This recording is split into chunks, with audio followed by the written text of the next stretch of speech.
Quando eu era pequeno, ficava intrigado para saber como o carrinho conseguia se mover sem alguém empurrá-lo. Para mim, parecia coisa mágica, que ninguém conseguiria explicar. Não tem nada de mágico nisso. O que faz esse carrinho se movimentar é ele ter uma fonte de energia elétrica. E é aí que entra o nosso tema de hoje, pilhas e baterias. Graças às pilhas e baterias, a gente pode ouvir o rádio sem precisar de tomada, falar ao telefone celular, tirar fotos, ver que horas são no nosso relógio e navegar na internet com um laptop. Até os carros movidos a gasolina precisam de uma bateria para dar partida. Já dá para perceber como as pilhas e baterias são importantes, não é? Mas alguma vez você já parou para pensar como elas funcionam? Olha, ser sincera, eu já estudei isso na escola. Olha, eu já estudei, mas há tanto tempo que não vale nem a pena tentar pensar. Eu acho que tem uma química lá dentro que faz funcionar. O processo químico, um cátodo e um anodo imerso numa solução. Eu sei que é um polo positivo, outro negativo e que vão trabalhar para que gere uma energia. Pilha é um sistema que realiza a transformação de energia química em energia elétrica.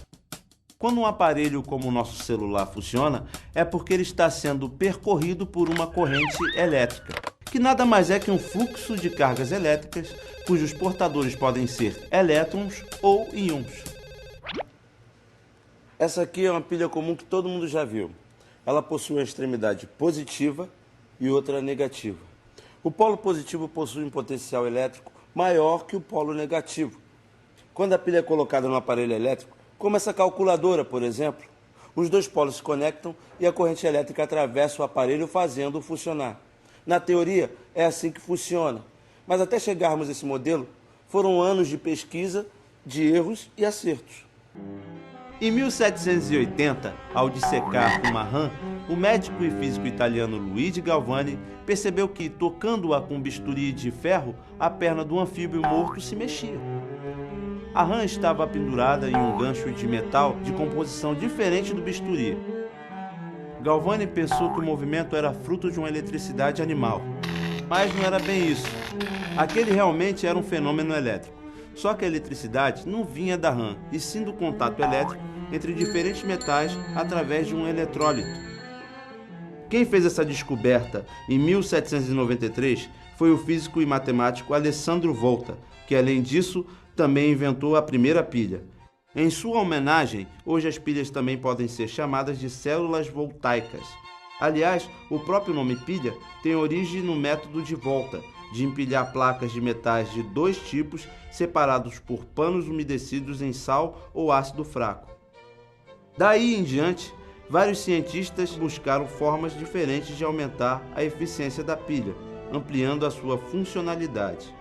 Um deles foi John Frederick Daniell, cujo sistema criado em 1836 ficou conhecido como pilha de Daniell e é conceitualmente muito parecido com as pilhas e baterias modernas. Vamos ver como ela funciona? Nós vamos fazer aqui a demonstração da pilha de Daniell. Essa pilha, ela consiste, como todas as pilhas, de dois metais diferentes, cada um deles imerso na solução dos seus íons.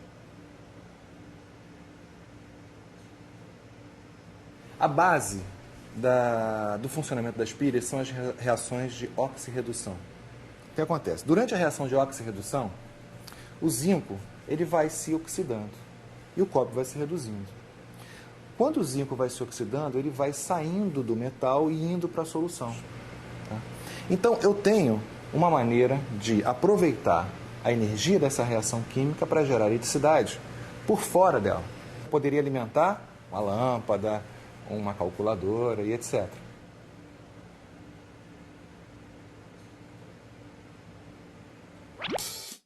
A ideia por trás do funcionamento das pilhas industriais comuns não é muito diferente. Nesse caso, a reação química acontece entre os metais zinco e manganês, e a voltagem gerada é de 1,5 volts. No Brasil, o termo pilha se refere a uma célula voltaica apenas, enquanto bateria significa duas ou mais células ligadas em série, como a bateria de carro ou essa aqui, de 9 volts.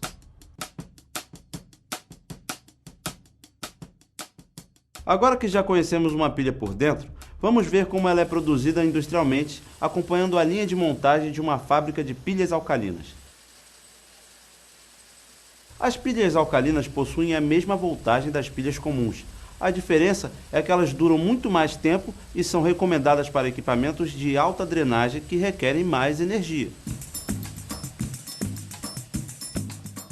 Toda a reação da pilha é à base do zinco e manganês, tá?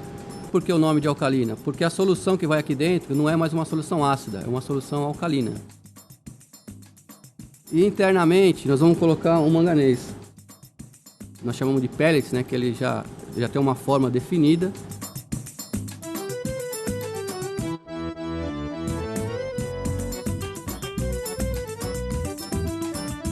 Vamos revestir essa parte interna com um papel separador. Então o manganês ele vai ficar em forma de anel na parte externa em contato com o tubo. Vamos ter um papel separador e vamos colocar agora aqui o zinco. O zinco está em forma de pó na pilha alcalina.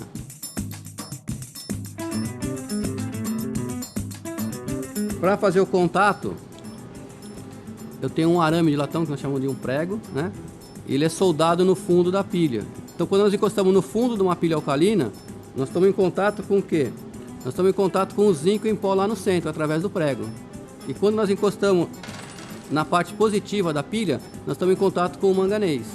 Tá? Então tá bem, na pilha alcalina, a diferença de potencial aqui vai ser sempre a diferença do zinco e do manganês, que também tem a mesma voltagem do que a pilha comum, 1,5 volts. Existe uma classificação entre as pilhas em primária e secundária. As pilhas primárias são aquelas que não podem ser recarregadas e as secundárias são as recarregáveis. Nas pilhas recarregáveis, ou seja, as secundárias, você fornece energia elétrica para a pilha e ela retorna às condições dos reagentes químicos originais e ela pode ser usada novamente.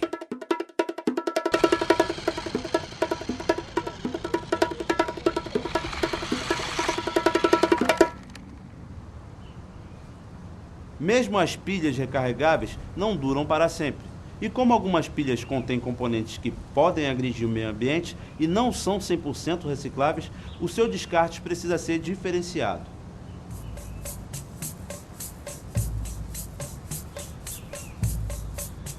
Depois de coletadas, as pilhas podem vir parar em uma empresa como esta, em Suzano, no interior de São Paulo.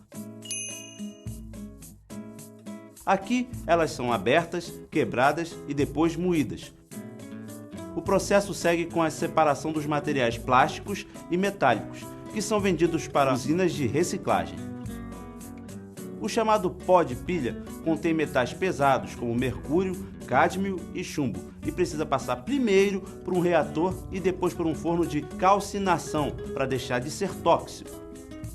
O material resultante desse processo é um composto de óxidos metálicos, utilizado como pigmento por indústrias de pisos, azulejos e refratários.